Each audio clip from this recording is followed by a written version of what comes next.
a dearcú chrann muil déige an a bhí méid maid an hí sé agosta agus chuid mé grínraf sús YouTube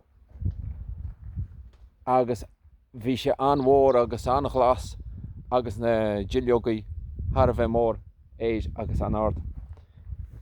Ach an seo híú sléomh áit nach míon an amsís beidir te sin an chrann tá siad chomhaois a dá chrann.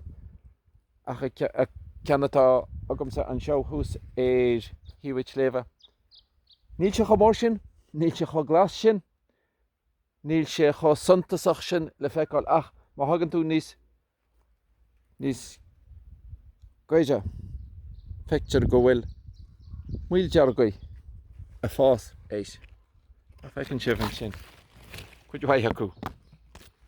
Tá siad dearg fi láthir agus is gear le cúnú dé go mbeidh siad caracra mar sin níl agam cé acu is fear an chrann míl deige mór glas atá híos agosta nó a ceann beag seo ach le tarthaí feicimiid le cúnú dé tucaí na tarthaí geart agus béimiid ániche faoi cheann coppla mí le cúnú dé ach nach suntasacha difriocht atarú ceann seo dá helí agus chulthart difriúil orthú. Tá ceann seo níos isle ná hen nó beidir ar chomhaird agus ceanna tá híos agosta tá sé dá iad marde mórrán.